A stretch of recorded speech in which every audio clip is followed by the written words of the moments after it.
우리 각자에게 주시는 하나님 말씀은 마태복음 24장 40절로 44절 말씀입니다. 마태복음 24장 40절로 44절 말씀입니다. 이 시간 우리 각자에게 하시는 하나님의 말씀으로 함께 받겠습니다. 그때에 두 사람이 밭에 있음에 하나는 데려감을 당하고 하나는 버려둠을 당할 것이요 두 여자가 매를 갈고 있음에 하나는 데려감을 당하고 하나는 버려둠을 당할 것이니라. 그러므로 깨어있으라. 어느 날에 너희 주가 임할런지 너희가 알지 못함이니라.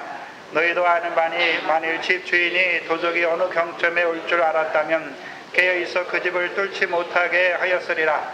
이러므로 너희도 예비하고 있으라. 생각지 않은 때에 인자가 오리라. 아멘. 지금 저와 여러분에게 이 마지막 때에 이루실 일, 인자의 오심을 위한 세상 끝에 징조를 우리에게 나타내 주셔서 이제 깨닫게 하시고, 또한 육적 이스라엘과 같이 그 마른 무화과 나무와 같은 그 육적 이스라엘을 다시금 회복시켜 주셔서 그 때가, 이방인의 수가 충만하게 차는 그 때가 가까운 것을 보여주시죠. 그럼 보여주시면 이제 저와 여러분이 어떤 자로 살아야 되겠습니까?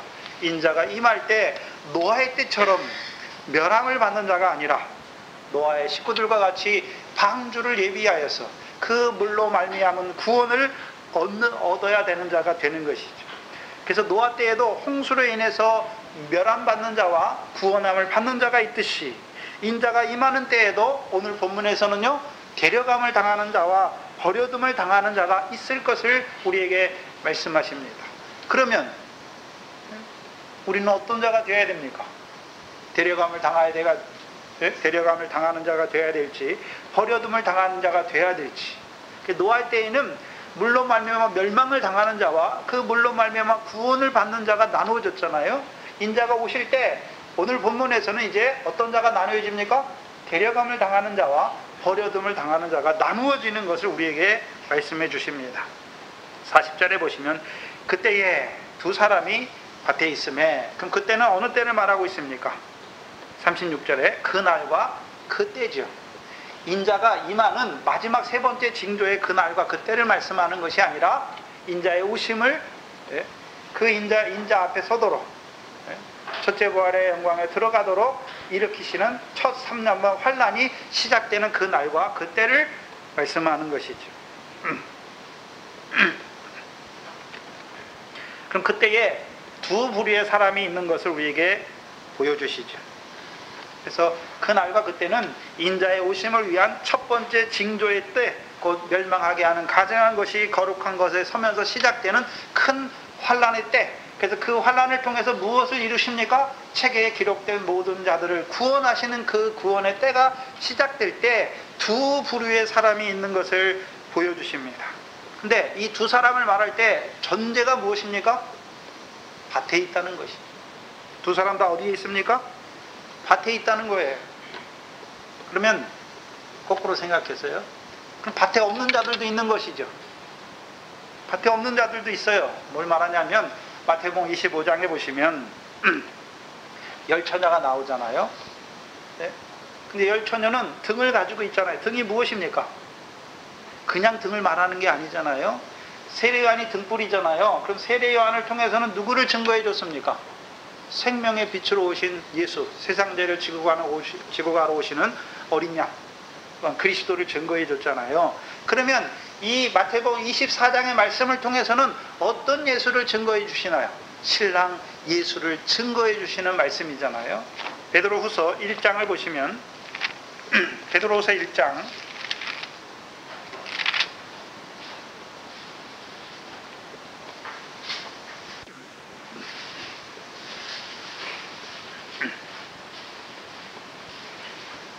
1장 17절 이하에 17절로 19절에 신약 385페이지죠. 베드로후서 1장 17절로 19절입니다. 지극히 큰 영광 중에 이러한 소리가 그에게 나기를 이는 내 사랑하는 아들이요 내 기뻐하는 자라 하실 때에 저가 아버지 하나님께 존귀와 영광을 받으셨느니라. 이 소리는 우리가 저와 함께 어디에 있을 때요? 거룩한 산에 있을 때. 이때가 언제입니까? 마태복음 17장에 따로 높은 산이죠. 하늘로부터 나옴을 들은 것이라. 19절에 또 우리에게 더 확실한 예언이 있어 어두운데 비치는 뭐가 같습니까? 등불과 같으니. 그럼 베드로 사도를 통해서 베드로후서를 증거해 주시는 이유가 무엇입니까? 주의 날이 오잖아요. 모든 이 세상에 있는 모든 것이 불과 같이 풀어지고 이제요 의에 거하는 바 새하늘과 새 땅이 시작되는 주의 날이 오는데 너희는 그때 그러면 너희는 어떠한 자가 되어야 되느냐 묻는 것이잖아요. 그러면 이 베드로서도 주의 오시는 날을 바라보게 하는 거죠. 그래서 베드로 사도가 예수님 당시에 마태복음 17장에 엿새 후에 따로 높은 산에 올라갔잖아요. 그래서 그 말씀을 들어서 이제 더 확실한 예언이 우리에게 등불과 같이 있다 말씀하셨죠. 그래서 베드로서 3장 15절 16절에 보시면 베드로후서 3장 15절 16절에 또 우리 주의 오래 참으심이 구원이 될 줄로 여기라. 우리 사랑하는 형제 바울도 그 받은 지혜대로 너희에게 이같이 썼고 또 그의 모든 편지에서 이런 일에 관하여 말하였으되 그 중에 알기 어려운 것이 더러 있으니 무식한 자들과 굳세지 못한 자들이 다른 성경과 같이 그것도 억지로 풀다가 스스로 멸망에 이르니라. 그럼 사도 바울을 통해서 나타내주는 그 마지막 나타내주는 것이 무엇입니까? 이런 일에 관해서 말했으니까 그 앞에잖아요. 주의 날이 도적같이 임하고 이 모든 세상이 10절에 주의 날이 도적같이 오리니 그날에 하늘이 큰 소리로 떠나가고 체질이 큰 뜨거운 불에 풀어지고 땅과 그 중에 모든 것이 드러나리로다. 모든 것이 이렇게 풀어지리니 너희가 어떠한 사람이 되어야 마땅하냐. 거룩한 행실과 경건함으로 하나님의 날이 임하기를 바라보고 간절히 사모하라. 그래서 저와 여러분에게 하나님의 날은 무엇입니까? 13절에 우리는 그의 약속대로 의에 거하는 바 새하늘과 새 땅이죠. 그러면 의에 거하는 바 새하늘과 새 땅이 시작되려면 뭐가 있어야 됩니까? 인자가 다시 오므로 시작되는 것이잖아요. 그럼 사도 바울도 그것에 대해서 기록해 놨는데 무식한 자들, 하나님의 지혜의 지식에 대해서 무식하죠. 굳세지 못한 자들이 다른 성경과 같이 그것을 억지로 풀다가 멸망에 떨어지는 것이죠. 그러면 이 베드로 사도도요, 베드로후서에서 뭘 말하고 있습니까? 등불이다 라고 말하잖아요. 그럼 마태복음 25장에 신랑을 맞으러 나간 10처녀가 가지고 있는 공통점이 무엇입니까? 등불이잖아요. 그럼 그 등불은 뭐에 대해서 말씀해 주는 것입니까? 신랑 예수, 다시 오시는 신랑 예수에 대해서 말씀해 주시는 거잖아요. 요한복음 1장에 세례요한이 등불인데 그 등불은 이 세상에 오신 생명의 빛에 대하여 증거하고 자기를 인하여 믿게 하는 것이고, 베드로 사도와 이제 마태복음을 통해서 우리에게 주신 등불은 무엇입니까? 다시 오시는 신랑 예수를 영접하는 자가 되게 하시는 등불이잖아요. 근데 마태복음 25장에도 10처녀는 전제가 무엇입니까? 다 등이 있다는 거죠. 주께서 다시 오실 것을 바라봤다는 것이죠. 그러면 10처녀만 있겠습니까? 등을 가지지 못한 자들도 있습니까? 오늘도 분명히 예수님께서 내가 다시 오겠다, 내가 속히 다시 오겠다 말씀하셨잖아요. 근데 그 등을 가지고 살아가는 자들이 몇 명이나 됩니까? 다 이 세상에 영원히 살 것처럼, 자기는 안 죽을 것처럼. 그래서 주께서 오시는 날을 바라보지 못하는 자들이 수두룩해요. 그들은 등도 없는 거예요. 등도 없어요. 그들은 관계된 자가 아니에요. 이 말씀이 무슨 뜻인지도 알지 못한단 말이죠. 그러면 밭에서 일하는 자들, 그럼 밭도 없는 자들도 있단 말이죠. 그들에게는 그들은 이 말씀이 무슨 말씀인지 알지 못해요. 등이 있는 자들은 미련한 10처녀도 등이 있으니까 누구를 만나라고 기다리고 있습니까? 신랑을 만나려고 기다리고 있잖아요. 근데 문제는 기름이 없는 것이죠. 밭이 없는 자들에게는 상관없는 말씀이에요. 그러면 질문을 해야죠. 이 사람들이 밭에서 뭐 하고 있습니까? 또 그 밭은 어떤 밭입니까? 여러분, 밭에 누가 나갑니까? 밭에서 일하려고 나가잖아요. 근데 신약 성경에서는 두 가지 밭이 나와요. 첫 번째 밭이 무엇입니까? 보화가 감추인 밭이 있잖아요. 근데 여기서 말하는 사람들은 보화가 감추인 밭이 아니에요. 그래서 마태복음 13장에 그 비유를 통해서 보화가 감추인 밭을 어떻게 삽니까? 자기의 모든 소유를 팔아 사는 거죠. 그럼 살았으면 이제 보화가 감추었으니까 어떻게 됩니까? 그 보화를 캐내어서 어디에 써야 됩니까? 하늘에 써야 되죠. 어떻게 해요? 네? 고린도서 2장에 그리스도 안에 감추인 모든 지혜와 지식이 보화잖아요. 저와 여러분에게. 그럼 그리스도 안에 감추인 지식이 무엇입니까? 죽게 하듯 하는 거는 다 죽게 유업의 상이 있는 거예요. 저와 여러분이 소유를 팔았다는 의미는 부자처럼 자기 소유, 물론 자기 소유를 파는 거죠.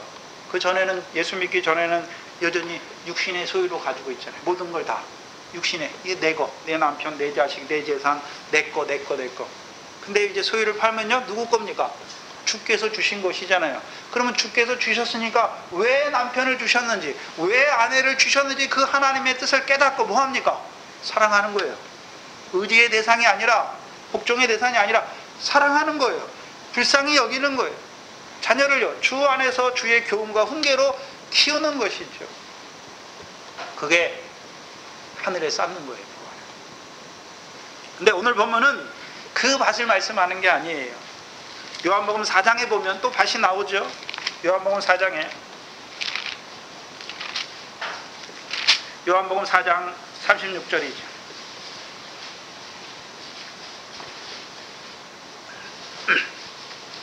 요한복음 4장 36절에 거두는 자가 이미 싹도 받고 영생에 이르는 열매를 모으나니 이는 뿌리는 자와 거두는 자가 함께 즐거워하려 함이라. 그럼 밭에는 누가 있습니까? 먼저 거두는 자가 있습니까? 뿌리는 자가 있습니까? 뿌리는 자가 있고 또 뭐 하는 자도 있습니까? 거두는 자도 있지요. 그럼 제자들은 뭐 하는 자로 세웠습니까? 거두는 자로 세웠죠. 근데 제자들에겐 다 있어요. 뿌리는 것도 있고 거두는 것도 있잖아요. 네. 그럼 뭘 뿌려줍니까? 뭘 뿌려줘야 됩니까? 아니, 밭에서 뭘 뿌려줘야 되나요? 씨를 뿌려줘야 되잖아요. 그럼 제자들에게 주신 씨가 무엇입니까? 천국 비유의 말씀이잖아요. 그래서 마태복음 13장에 나오는 비유의 말씀을 다 말씀하신 후에 마태복음 13장 보시죠.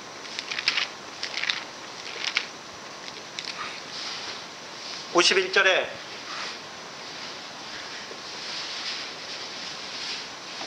마태복음 13장 51절에 비유를 다 말씀하시고 51절에 이 모든 것을 깨달았느냐 말씀하시죠. 하시니 대답하되 그러하오이다.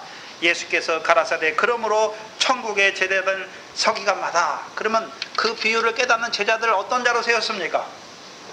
어디에요?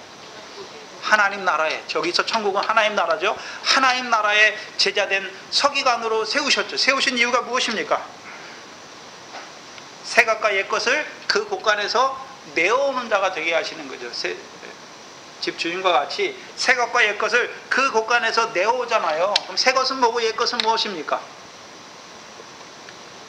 옛 계명, 예수 그리스도로 말미암은 새 걸 주셨잖아요. 그러면 사도 바울이 하는 일이 무엇입니까? 아브라함에게 두 아내가 있는데 그것을 갈라디아 4장에서 어떻게 풉니까? 이건 두 언약이다. 아브라함에게 두 아들이 있으니 이것은 비유다. 두 언약이다. 하나는 하갈인데 신의 사로부터 종로로 탈 자를 낳은 자고, 하나는 사라인데요, 성령을 따라 약속을 따라 하나님 나라 유업으로 얻는 성령을 따라 난 이삭과 같이 예루살렘 위에 있는 예루살렘을 바라보는 자로 낳잖아요. 그것이 무엇입니까? 육적 이스라엘 통해서 보여주신 그것을 영적 이스라엘은 우리에게 새 것으로 주는 것이잖아요. 저와 여러분도 옛 것으로 가지고 있으면 어떻게 됩니까? 오늘도 예수 믿었어요. 근데 옛 것으로 가지면요, 옛 계명 율법으로 가지고 있으면 율법 지키면 하나님이 세상 복 준다고. 그건 옛 것만 가지고 있는 거예요. 근데 예수님이 오시고 나니까 옛 계명이 있고 뭐가 생겼습니까? 이제 새 계명이 있잖아요. 근데 옛 계명이 필요 없습니까? 예수님께서 율법을 완전케 하셨고 또 완전케 하신 주께서 율법의 1.1획도 없어지지 아니하고 너희에게 우리에게 다 이루어 줄 것을 말씀해 주셨잖아요. 옛 것만 가지고 있으면 안 되잖아요. 이제 옛 것과 새 것을 잘 써야죠. 그게 제자들이에요. 그럼 제자들에게 이 비유의 말씀을 깨닫게 하신 이유가 무엇입니까? 자기들만 깨달으라고요? 너희도 내가 분부한 모든 것을 그들에게 제자로 삼아 그들에게 가르치라고 말씀했습니다. 가르쳐야죠. 가르치는 거예요. 제자들이 권능을 행하잖아요. 귀신을 쫓고 권능을 행하는데, 먼저는 주께서 귀신을 쫓아내고 권능을 행하는데 그것을 제자들에게도 주시잖아요. 그럼 주께서 병을 고치고 귀신을 쫓아내고 권능을 행할 때, 모든 병을 고치실 때 무엇으로 하셨습니까? 말씀으로. 마태복음 8장 16절 17절이죠. 그럼 비유의 말씀도 무엇입니까? 말씀으로. 네. 그럼 제자들만 이제 그 첫 번째 비유, 마태복음 13장의 첫 번째 비유의 말씀으로 30배, 60배, 100배 결실해야 됩니까? 그 제자들이 먼저 받아서 결실하고 이제 다음에 제자들로 삼잖아요. 가서 제자들에게도 뭘 베풀어 주어서요?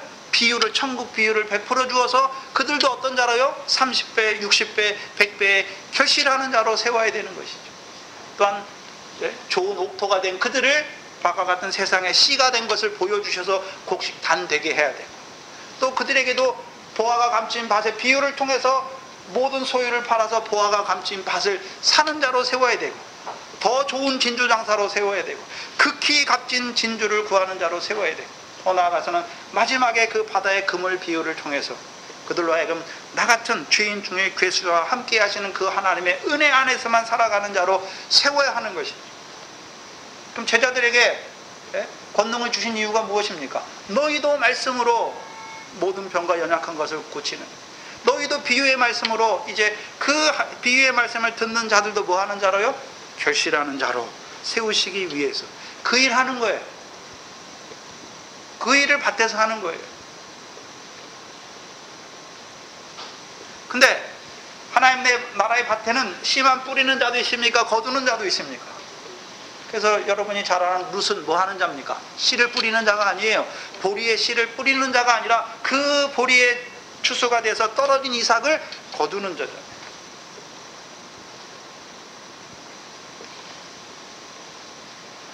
그럼 밭에는, 밭도 여러 종류의 밭이 있잖아요. 무슨 종류의 밭이 있습니까? 밀의 밭도 있고, 보리에 씨가 뿌려진 밭도 있고, 또요? 가나안 땅에는 그럼 밀과 보리만 납니까? 포도와 무화과와 감람도 납니까?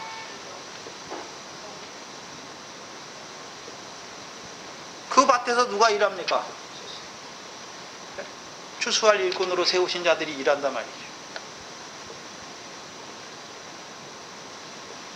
문제는 두 일꾼이 있잖아요. 두 일꾼이.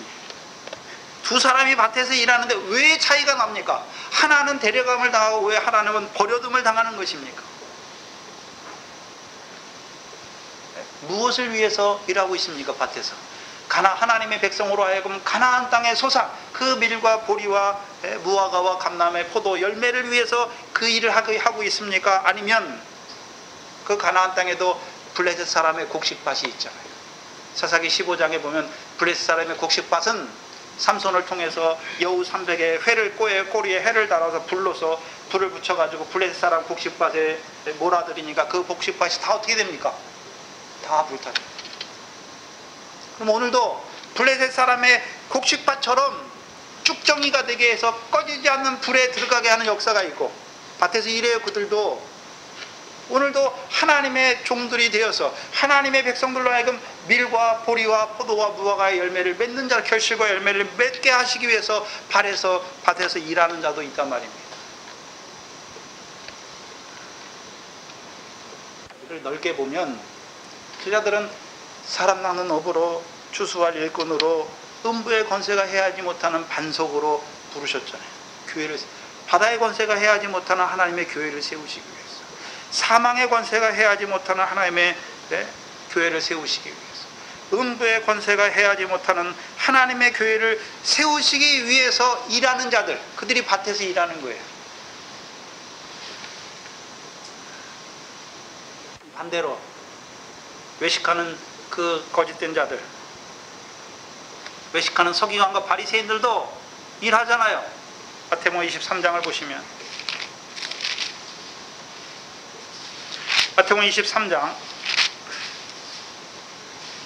이들은 무슨 일 하고 있습니까? 13절에, 마태복음 23장 13절에 화 있을진저 외식하는 서기관들과 바리새인들이여, 너희는 천국문을 사람들 앞에서 닫고 너희도 들어가지 않고 들어가는 하는 자들도 들어가지 못하게 하잖아요. 그럼 제자들은요, 사람 낳는 업으로 세우신 이유가 무엇입니까? 바다의 권세 아래 죽은 그들을 건져내어서 어디에 들어가게 해요? 하나님 나라에 들어가게 하고, 반대로 외식하는 이 거짓말하는 서기관들과 바리새인들은 뭐 하고 있습니까? 자기도 천국문을 막고 자기도 들어가지 않을 뿐더러 들어가려고 하는 사람들도 막는 그 일을 하고 있죠. 또한 두 번째 15절에 보시면 화이트 자 외식하는 서기관들과 바리새인들이여 너희는 교인 하나를 얻기 위하여 어디를 두루 다닙니까? 바다와 육지를 두루 다니죠. 뭐 하려고요? 생기면 너희보다 패나 지옥 자식만. 여기서 지옥은 죽어서 가는 지옥을 말하는 것이 아니라 쭉정이가 돼서 꺼지지 않는 그 지옥불에 던지우는 자들을 말하죠. 개나를 말하는 것이죠. 곧 예레미야 7장의 흰놈의 골짜기, 하나님의 백성으로 죽게 하여서 그 시체를 들짐승과 공중의 새의 밥이 되게 하는 자들, 사단의 그 육신을 멸하는 그들이 있는 것을 보여주시는 것이죠. 그럼 오늘도 일해요. 그러면 서기관들과 바리새인들, 이 거짓 선지자들도 뭐 하고 있습니까? 열심히 일하잖아요. 배나 바다와 육지를 두루 다니면서 교인 하나를 얻기 위해서 열심히 일하잖아요. 근데 뭘로 만듭니까? 배나 지옥 자식, 개나의 자식을 만들죠. 오늘도 교회라고 세워놨는데 바다의 권세에 하나님의 백성을 죽이는 그 교회가 있어요. 사망의 권세에 하나님의 백성을 죽이는 자들, 음부의 권세에 하나님의 백성을 죽이는 그들도 일하는 자들이에요. 마귀의 욕심을 따라서 일하잖아요. 그래서 이들의 결국이 무엇입니까? 마태복음 7장 22절에 주여 우리가 주의 이름으로 선지자 노릇도 하고 우리가 주의 이름으로 귀신도 쫓아내고 우리가 주의 이름으로 많은 권능을 행했지 않습니까? 이들이 어디에 있습니까? 일했잖아요. 주의 이름으로 일했어요. 선지자 노릇도 했고요, 귀신도 쫓아냈고요, 많은 권능도 행했어요. 근데 주께서 뭐라고 말씀하십니까? 불법을 행한 자들아 내게서 떠나가라. 일하긴 일하는데 무엇을 일해서 일했습니까? 하나님 나라, 그 하나님 백성에게 하나님의 나라를 이루고 그 하나님 나라의 백성으로 하여금 그 하나님 나라를 유업으로 얻는, 하늘의 상과 영광을 얻는 결실과 열매 맺게 하시는 그 일을 한 게 아니라 하나님의 백성을 거짓 교훈으로 미혹하여서 쭉정이가 되게 하여서 꺼지지 않는 그 지옥불에 들어가게 하는 그 일을 한단 말이에요. 근데 하나님의 선지자가 많습니까? 거짓 선지자가 많습니까? 생명의 길로, 좁은 문으로 가는 생명길로 가는 사람이 많습니까? 멸망길로 가는 사람이 많습니까?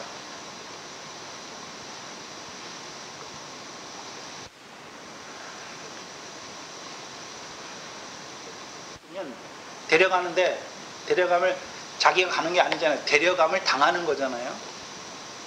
그럼 누가 데려갑니까? 어디로 데려갑니까? 버려두는 자는 어디에다 버려둡니까? 그걸 봐야 되는 것이죠. 그러면 본문에 그때는 언제라고 그랬습니까? 첫 3년반 환란이 시작되는 때죠. 그럼 누가 데려갑니까? 마태복음 25장에 6절 10절이죠. 밤중에 소리가 나되 보라 신랑이로다 맞으러 나오라 하매 10절에 저희가 살아간 동안에 신랑이 오므로 예비하였던 자들은 혼자 들어갔습니까? 신랑과 함께 문으로 들어갑니까? 그럼 신랑이 와서 이제 데리고 가는데 어디로 데려갑니까? 혼인잔치죠. 혼인잔치. 어떤 혼인잔치입니까? 공중 혼인잔치에 들어가게 하는 것이죠. 계시록 우리가 아까 요절 6월달 요절이 무엇입니까? 계시록 19장 7절에 혼인기약이 가까웠고 그 아내가 예비되었다. 그래서 어린 양의 혼인잔치에 청함을 받게 하시는 거죠. 청했으니까 그를 이제요 신랑이 와서 그를 어떻게 합니까? 그 혼인잔치에 데려가는 것이죠. 언제요? 첫 3년 반 환란 때. 근데 신랑이 와서 데려가는데 육신적으로 볼 때는요 어둠의 권세에 속한 자들, 곧 짐승과 그 우상 경배하지 아니하니까 그 첫 3년 반 환란 때 짐승과 그 우상에 경배하지 아니하고 이마와 손에 표를 받지 아니하니까 받지 아니하는 자들은 그 짐승이 큰 권세를 가지고서 뭐합니까? 며칠든지 다 죽이잖아요. 육신들은 어떻게 됩니까? 죽는 거예요. 죽는 거. 근데 영적으로 볼 때 누가 와서 데려가는 것입니까?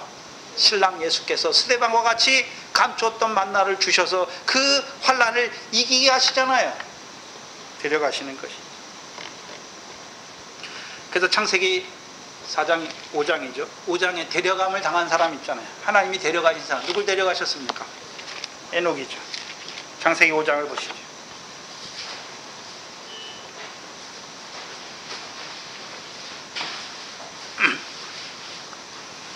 창세기 5장 21절 이하에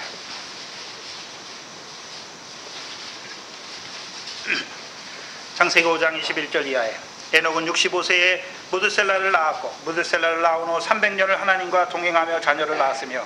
그러면 에녹이 65세 동안 65세에 무드셀라를 낳았잖아요. 그럼 무드셀라를 낳은 때부터 이제 뭘 깨달았습니까? 그때부터 하나님과 동행했으니까 무드셀라를 낳은 때부터 뭘 깨달았습니까? 하나님이 이 세상을 심판할 것을 깨달았잖아요. 유다서잖아요. 유다서. 하나님께서 이 세상을 심판하신데 모든 경건치 않은 자들이 경건치 행한 모든 말과 행위대로 하나님이 심판할 것을 보여주셨잖아요. 그러면 이제 그때부터 이 에녹은 어떤 자로 살았습니까? 경건치 않은 말을 안 하는 거예요. 경건치 않은 행위도 안 하는 거잖아요. 그래서 23절에 자기가 그렇게 한 게 아니라 하나님이 동행하셔서 그렇게 이루어 주신 것이죠. 그가 365세를 향수하였더니 에녹이 하나님과 동행하더니 하나님이 그를 어떻게 하심으로요? 데려가심으로 세상에 있지 않더라. 하나님이 데려가셨는데 어떻게 보이십니까? 에녹 때 모든 나머지 사람들은 거의 800년 900년을 사는데 에녹만 365세도 못 살고 데려가시잖아요. 하나님 이상하잖아요. 하나님과 동행했으면 이 땅에서 더 오래 살고 누구보다 제일 오래 살아야 될 것 같은데 데려가잖아요. 데려가. 그럼 365에 데려감을 당하는 그 에녹이 복이 있는 것 같습니까? 아니면 육신으로 더 살지 못하는 것이 아까운 것 같습니까? 아니면 저주받은 것 같습니까? 네? 에녹이 어떻게 보입니까? 아깝습니까? 남들은 다 900살 넘게 사는데 에녹만 365세들 못 살고 하나님이 데려가시니까 육신으로 더 살지 못한 것이 아깝습니까? 아니잖아요. 13만 믿음이 온전해졌으니까 흠없는 자가 됐으니까 하나님께서 데려가신 것이죠. 그러면 데려감을 당하는 자, 순교하는 자들 있잖아요. 예수님도 몇 세 살고 갑니까? 33년 6개월 살다 가잖아요. 네. 여러분 순교하는 사람들, 저희가 잘 아는 주기철 목사님도 어떻습니까? 인생 수를 못 누리고 중간에 죽잖아요. 육신으로 볼 때는 어떻습니까? 아깝죠. 또 세상만 보는 사람들은 저 예수 믿어서 저거 일찍 죽었네, 저 저주받은 거다라고 생각하죠. 그게 복이라고 생각하겠습니까? 그럼 저와 여러분은 어떻게 보십니까? 네.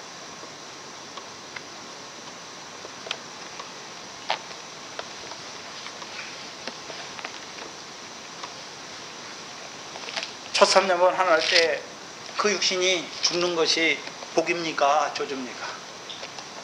네.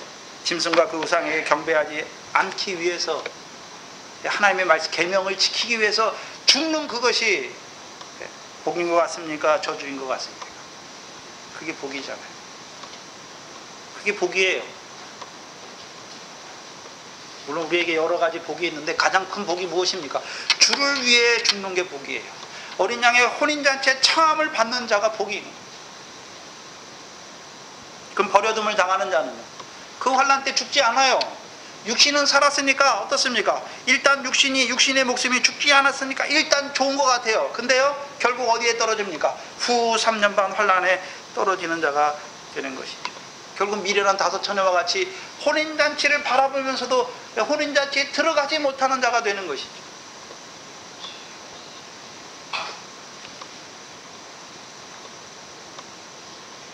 오늘 본문은 밭에서 일하는 사람만, 밭에 있는 사람만 말하는 것이 아니라 두 여자가 매를 갈고 있음에, 여기서 매는 맷돌질하는 거예요. 맷돌질 왜 합니까? 광야에 만나를 주셨잖아요. 만나 어떻게 먹습니까?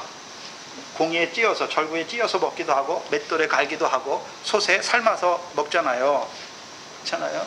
근데 문제는 갈아줄 때 맷돌에서 갈아서 만나를 먹이는데 신령한 식물과 음료로 먹이는 자가 있고 육신의 양식을 위한 그 만나로만 먹이는 자들도 있잖아요. 그래서 여자는 왜 근데 밭에서 일하는 남자예요. 여기 사람은. 근데 매를 가는 여자에 대해서 말씀합니까? 하나는 씨를 뿌리고 거두는 자에 대해서 말하고 하나는요 양식을 나눠주는 종에 대해서 말하는 거예요. 그럼 가나안 땅에서 양식은 무엇입니까? 밀에 결실하잖아요. 그럼 그 밀을 맷돌에 갈아요. 그럼 뭐가 됩니까? 밀에 떡이 되는 것이죠. 보리를 갈아요. 그럼 보리 떡이 되는 것이죠. 그러면 하나님의 종들을 세우시는데 씨를 뿌리는 자와 거두는 자로만 세웁니까? 떡을 나누어 주는 자로도 세웁니까? 떡을 나누어 주는 자로도 세우는데, 그럼 밀의 떡은 누구에게 나눠 주십니까? 밀의 씨가 뿌려졌어요. 근데 밀의 씨가 뿌려졌다고 다 결실합니까? 밀의 씨가 이제 결실하기까지, 인내로 지키어 결실하기까지 주시는 양식이 무엇입니까? 그게 밀의 떡이에요. 보리의 씨를 뿌려주셨어요. 그럼 보리의 씨를 뿌려주셨다고 그게 바로 결실이 됩니까? 보리의 떡을 먹음으로 보리의 결실이 이루어지는 것입니까? 보리의 씨가 뿌려진 자들에게 그 보리가 온전히 추수하기까지 그들에게 일용할 양식으로 주시는 것이 무엇입니까? 그게 보리의 떡이에요. 그러면 가나안 땅에서 더 자라난 자들에게는요, 단단한 식물을 주시는 거죠. 그래서 오병이어와 칠병이어에서도 주께서 떡을 떼신 후에 직접 그 무리에게 5,000명의 남자에게 먹이신 것이 아니잖아요. 축사하신 후에 떡을 떼어서 제자들에게 주시고 잔디에 혹 50씩 100씩 앉게 하셔서 제자들로 가서 수종 들게 하신 것이죠. 떡을 나눠주는 거잖아요. 떡은 제자들 게 아니에요. 주께서 주신 떡이잖아요. 그럼 떡이 누굽니까? 인자의 살과 인자의 피잖아요. 내가 하늘에서 내려오는 생명의 떡이다 말씀했으니까 그 떡을 주는 것이죠. 근데 문제는, 그러면 이 매를 갈고 있는 여자도 두 여자인데, 하나는요, 하나님의 백성에게 바른 떡을 줬잖아요. 밀의 떡과 보리의 떡을 줬잖아요.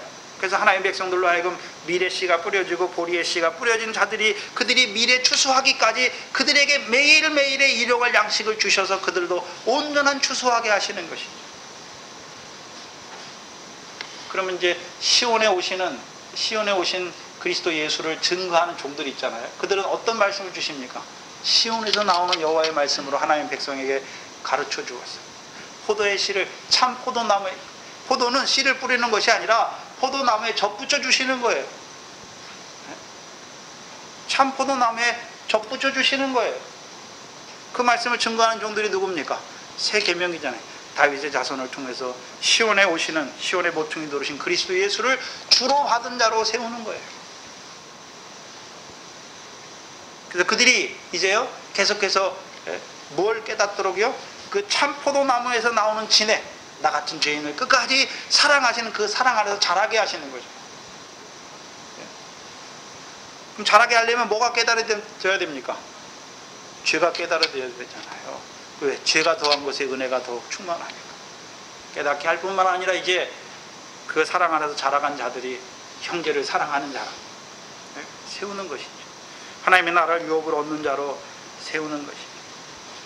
그렇다면 똑같이 매를 갈고 있었는데 버림을 당하는 여자가 있잖아요.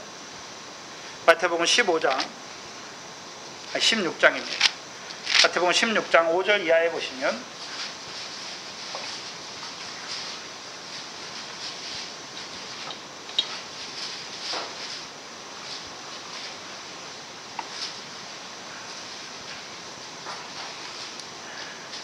제자들이 건너편으로 갈째 떡 가져가기를 잊었더니 예수께서 이르시되 삼가 바리새인과 사두개인들의 누룩을 주의하라. 제자들이 서로 의논하여 가로되 우리가 떡을 가져오지 아니하였도다 하거늘 예수께서 아시고 가라사대 믿음이 적은 자들아 어찌 떡이 없으므로 서로 의논하느냐 말씀하시고 11절 12절에 어찌 내 말한 것이 떡에 관함이 아닌 줄을 깨닫지 못하느냐 오직 바리새인과 사두개인들의 누룩을 주의하라 하시니 그제야 제자들이 떡의 누룩이 아니요 바리새인과 사두개인들의 교훈을 삼가라고 말씀하신 줄을 깨달으니라. 그러면 이 여자도 매를 갈긴 갈았어요. 근데요 떡을 주긴 줬는데 뭐가 섞인 떡을 줍니까? 누룩이 섞인 떡을 주잖아요. 그래서 누가복음 12장 1절을 보시면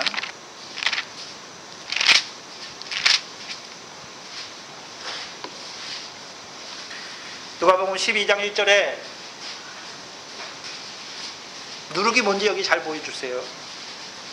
12장 1절에 그동안에 물이 수만 명이 모여 서로 밟힐 만큼 되었더니 예수께서 먼저 제자들에게 말씀하시되 가라사대 바리새인들의 누룩 곧 무엇입니까?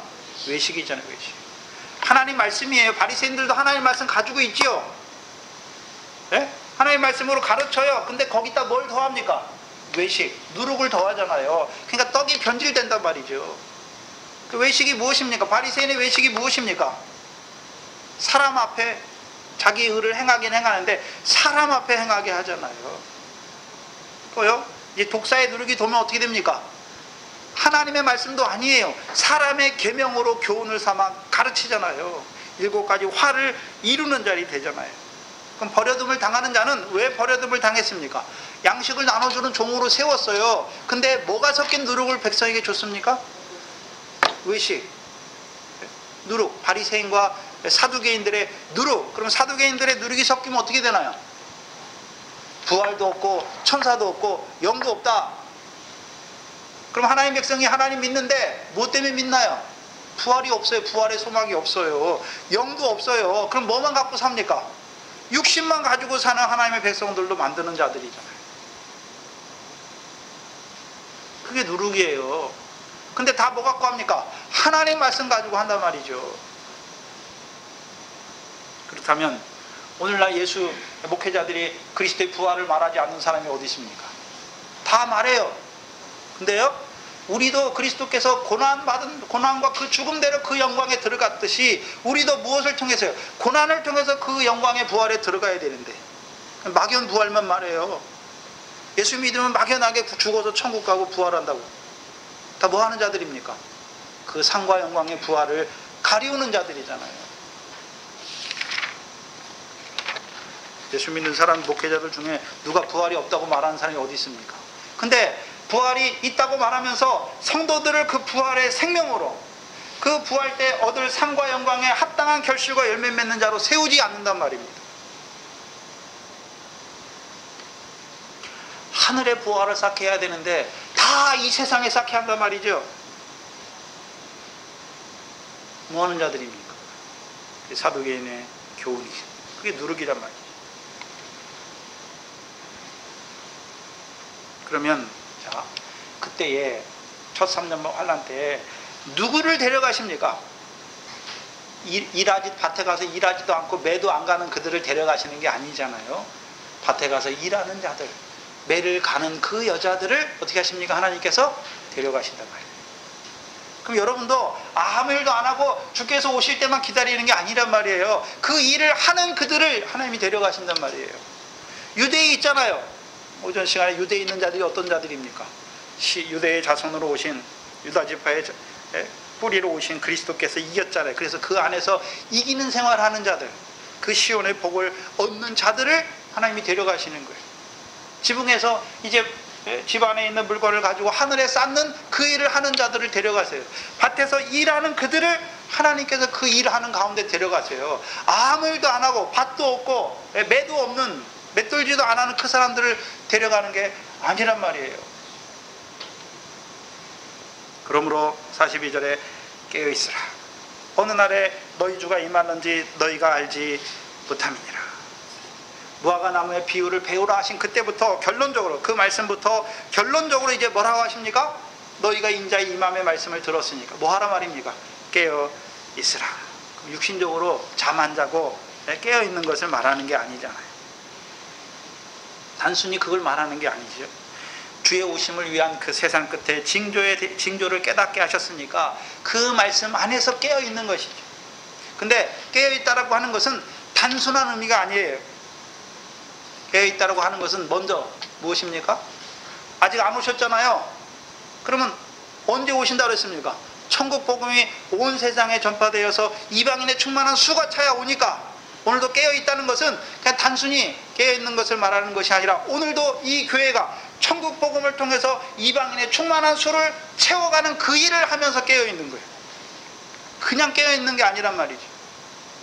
그럼 교회가 그 일을 하고 이 말씀을 받는 여러분들이, 동산교회 성도들이 오늘도 어떤 자가 되어야 됩니까? 시온에서 오시는 구원자로 말미암은 그 구원을 이루어가는 영생을 누리는 자로 세워져 가야 되죠. 이방인의 충만한 수가 되어야 하는 것이죠. 깨어있는 거예요.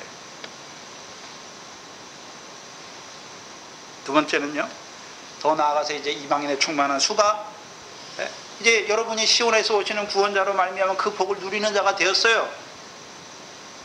그러면 이제 이 마태복음 24장의 말씀을 통해서 이제 노아의 식구들과 같이 방주를 예비하던 노아 식구들처럼 신랑을 맞을 등과 기름을 예비하는 자로 살아가는 것이 깨어있는 거예요.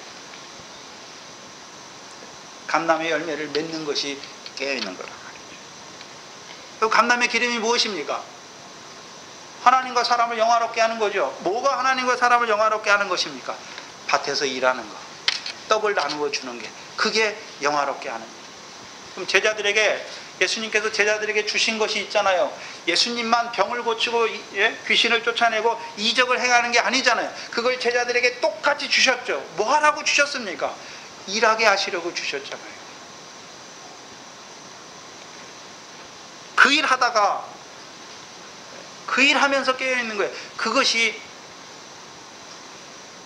하나님과 사람을 영화롭게 하는 거예요. 그래서 그리스도 예수의 사람을, 그럼 그리스도 예수의 사람은 자기의 무엇을 위해 삽니까? 아니잖아요. 이제 육체와 정과의 욕심은 죽었어요. 하나님의 뜻만 이루기 위해 살잖아요. 그럼 하나님의 뜻이 무엇입니까? 형제를 사랑하는 거예요. 성령의 9가지 열매잖아요. 또한요, 하나님의 뜻이 무엇입니까? 이제 더 나아가서요, 바다의 권세 아래 죽어있는 하나님의 백성을 살리시는 자로 우리를 세우시길 원하시잖아요. 살아남는 업으로 세우시길 원하시잖아요. 그럼 여러분도 지금 예수 믿었지만 광야 가운데 여전히 육체를 따라 세상 복을 따라 살아가는 그 풀과 같은 썩어질 그거 쫓아서 사는 그들에게 여러분이 해야 되는 일이 무엇입니까? 예수가 그리스도임을 증거해 줘야 돼요. 모든 육체는 풀과 같음을 증거해 줘야 되죠. 그들이 광야의 연단 가운데 있는 것을 보여주어서, 그들이 육신으로 살아 예수 믿어서 추구하는 그 육신의 모든 그것이 천하만국의 영광을 얻은 마귀가 주는 것을 보여주어서, 그게 마귀의 시험인 것을 보여주어서 이제 거기서 건져내야 되잖아요. 하나님 나라로 들어가게 해야 되는 것이, 그 일 하는 거예요. 자라가면요, 추수할 일꾼의 일을 해야 되잖아요. 이제 비유의 말씀을 여러분도 베푸는 거예요.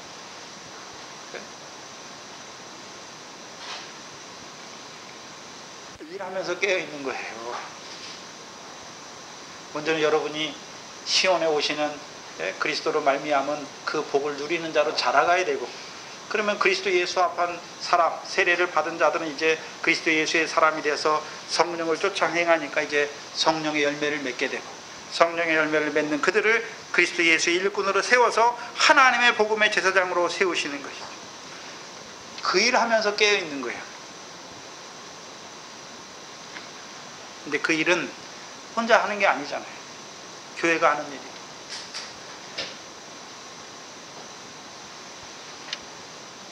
안드레와 요한이 세례 요한의 증거를 받고 그리스도를 만났잖아요.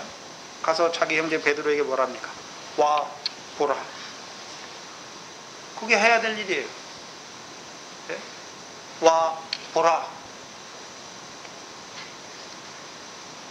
그럼 반대로 깨어있지 못하면 어떤 자가 됩니까? 잠자는 자가 되잖아요. 그래서 여러분이 잘 아는 에베소 5장 14절이 무엇입니까? 잠자는 자요, 깨어서 죽은 자들 가운데서 일어나라. 그리스도께서 내게 비추신다 말씀하잖아요. 그럼 잠자는 자는 이거로 무엇입니까? 죽은 자가 된 거예요. 죽은 자. 죽은 자가 된 거잖아요.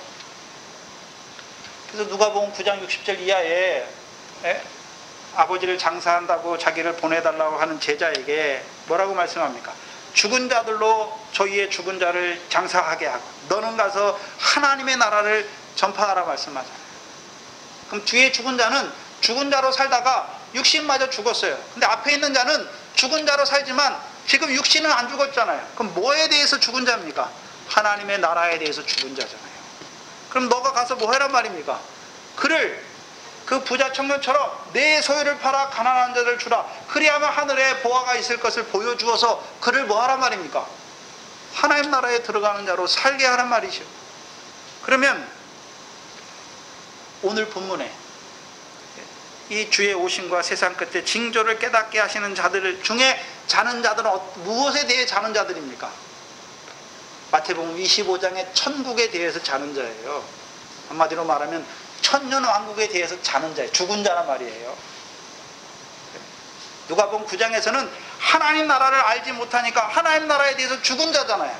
그럼 어떻게 됩니까?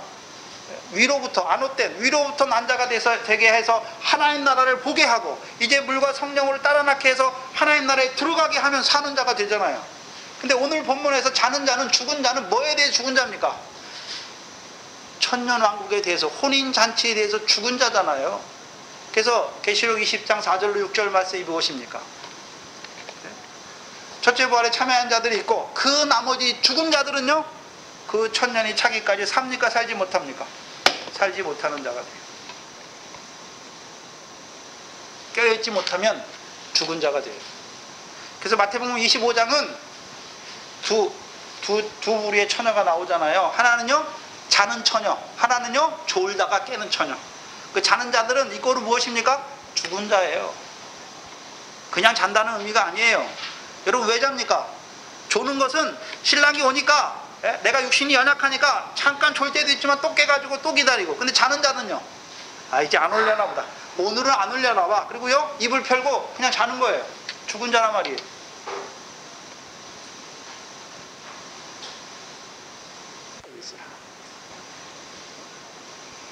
어느 날에 너희 주가 임할런지 너희가 알지 못함이니라.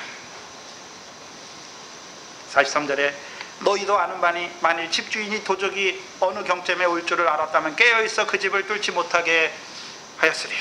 이상한 것은 인자가 임하시는 날 있잖아요. 그 첫째 부활에 그 첫 삼년부 환란의 날을 왜 도적이 오는 것으로 말합니까? 이상하잖아요. 참. 왜 도적이 오는 것으로 말합니까? 데살로니가 전서 5장이죠.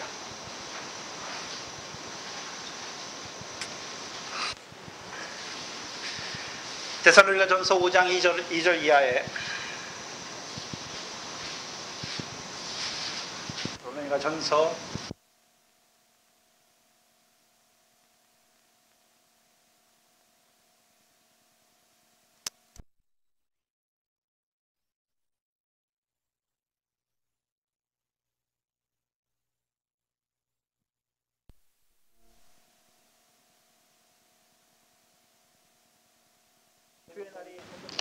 주의 날이 도적같이 이를 줄 너희 자신이 자세히 알미라. 저희가 평안하다 안전하다 할 그때 잉태된 여자에게 해산 고통이 이른 것 같이 멸망이 호련히 저희에게 이르리니 결단코 피하지 못하리라. 여기서 주의 날은 예수 안에 잠자는 자들의 주의 날이에요.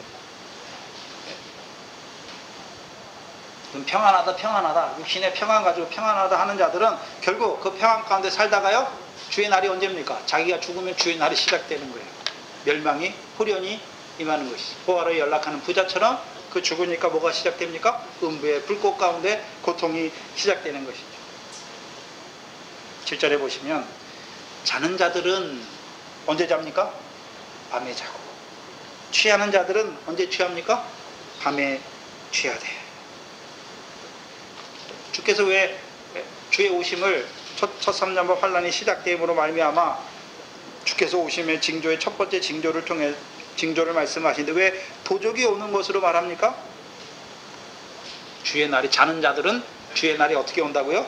도적같이 오는 것을 보여주시잖아요.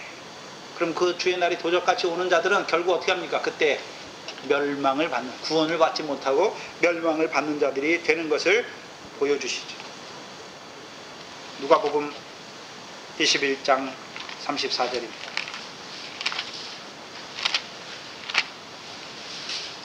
자는 자들, 밤에 속하여 자는 자들. 34절에 21장 34절에 너희는 스스로 조심하라. 이 감람산의 말씀을 받은 자들에게 스스로 조심하라. 그렇지 않으면요 방탕함과 술취함과 생활의 염려로 너희 마음이 둔하여지고 뜻밖의 그 날이 뭐가 같이요? 덕과 같이, 다른 말로 하면 도적과 같이 너희에게 임하리라. 36절에 이러므로 너희는 장차 올 이 모든 일을 능히 피하고 인자 앞에 서도록 항상 깨어 있으라. 그럼 자는 자들은 인자 앞에 섭니까? 인자 앞에 서지 못하는 자가 됩니까? 인자 앞에 서지 못하는 자가 될 수도 있는 거예요. 문제는 깨어있지 못하면 도적이 오니까 훔쳐가잖아요. 집을 뚫고 와서 도적이 와서 여러분, 도적이 오잖아요. 여러분 집 안에 있는 뭐 하찮은 그런 거 훔쳐가나요? 제일 귀한 거 훔쳐가나요? 제일 귀한 거 훔쳐가잖아요. 그러면 이 첫 3년반 환란 때 하나님께서 그 첫 3년반 환란을 통해서 이루시고자 하는 구원이 무엇이었습니까? 첫째, 부활의 구원이죠. 어린 양의 혼인잔치에 청함을 입은 그 복을 누리는 자, 가장 큰 복을 누리는 자로 세워주셨는데 빼앗기는 자가 된단 말이죠. 그래서 우리가 마태복음 21장에 시온에 세우신 모퉁이 돌을 버린 자들은요, 하나님의 나라를 빼앗기고, 이 말씀을 받았음에도 불구하고 자는 자들은요, 신랑 예수를 빼앗기는 자들이 되잖아요. 그 천년왕국을 빼앗기는 자들이 된단 말이죠. 14절에 이런 이유 때문에, 이러한 이유 때문에 너희도 뭐하고 있으라고요? 예비하고 있으라. 생각지 않은 때에 인자가 오리라. 생각하는데 인자가 오면 어떻게 합니까? 다 졸지도 않고 자지도 않지요. 근데 생각지 않은 때에 인자가 오는 것입니다. 예비하고 있지 않으면 그날이 도적같이, 덕과 같이 너희에게 임한단 말이죠. 이 말씀을 받은 자들조차에게도 예비하지 않으면, 깨어있지 않으면 그날이 어떻게 옵니까? 덕과 같이, 도적과 같이 임한단 말이죠. 그러면 어떻게 예비해야 됩니까? 아까 깨어있으라, 어떻게, 무슨 일을 하면서 깨어있는지를 보여줬고, 그러면 예비하고 있어야 되는데 어떻게 예비해야 됩니까? 노아 때 홍수가 날 것을 말씀해 주셨잖아요. 그럼 홍수가 다 나니까 이제 방주를 막, 홍수가 나니까 방주를 짓기 시작합니까? 홍수가 날 것을 말씀하니까 그때부터 방주를 예비했습니까? 방주를 예비했잖아요. 홍수에 대해서 말씀하신 때부터 노아와 그 식구들이 홍수에 대한 말씀이 믿어진 그때부터 하루하루의 삶이 무엇입니까? 방주를 예비하는 삶이었잖아요. 그 방주를 예비하기 위해서 먹고 마시고 시집가고 장가가는. 그래서 창세기 6장 22절에 노아가 그와 같이 하되 하나님이 자기에게 명하신 대로 다 준행하였더라. 이때 이 감람산의 말씀을 통하여 인자의 오심을 위한 그 세상 끝에 징조를 통해서 이루실 일을 깨닫게 해주셨잖아요. 우리에게 믿어지게 하시는 것은 이제 우리의 삶도 노아의 식구들처럼, 노아의 식구들이 방주를 예비하기 위해서 먹고 마시고 시집가고 장가갔듯이 우리 동산교회도 이제 이 말씀이 깨달아졌으면 이제부터는요, 인자의 오심을 예비하는 그 한날 한날의 삶을 위해서 여러분의 삶이 먹고 마시고 장가가고 시집가고, 장가간 자들은요, 그 가정이 주 안에서 예비하는 가정이 될 수 있도록, 시집간 자들은요, 그 가정이 주 안에서 그 날을 바라보는 가정이 될 수 있도록.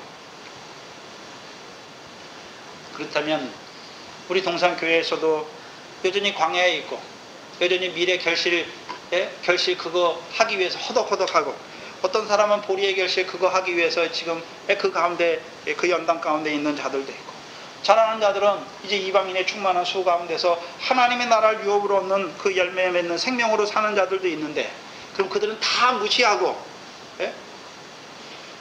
미래 결실하는 자들, 광야에 있는 자들 다 버리고 가란 말입니까? 아니지. 그들을 빨리 자라게 해서 그들도 이제 미래 결실에서 보리의 결실로 열매 맺는 자로, 이제는요, 이 첫 3년반 환란을 통해서 이루시는 인자의 오심을 위한 그 징조를 바라보고 사모하는 자로, 그 일을 하는 거예요. 교회가, 동산교회가 그 일을 하는 것이죠. 그럼 여러분이 내가 아직 미래 결실이 안 됐어요. 그럼 내가 누구를 끌어주겠습니까? 미래 결실이 안 된 사람은 할 수 있는 게 있어요. 사람 없는 어부의 일은 할 수 있어요. 이제 보리의 결실을 하는 자들은요, 미래 씨는 뿌려줄 수 있어요. 왜? 자기가 이미 했으니까.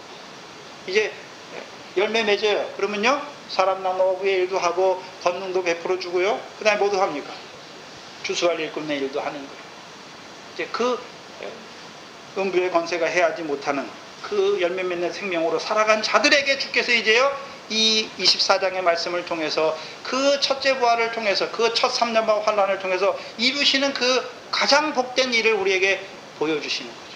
그럼 저와 여러분만 이거 봐야겠습니까? 동산교회에 나와 있는 우리 교인들 하나하나가 이 믿음에서 자라가서 빨리빨리 자라가서 이제는요 그 첫째 부활의 영광을 바라보는 자로 세우는 그 일에 여기 앞서는 권사님으로 세우신 뭐하러 세웠습니까? 그 일을 하기 위해서 이방인의 충만한 수를 채워가 이제는요 죽임을 당한 어린 양의 생명책에 농명된 자로 세우는 그 일이에요.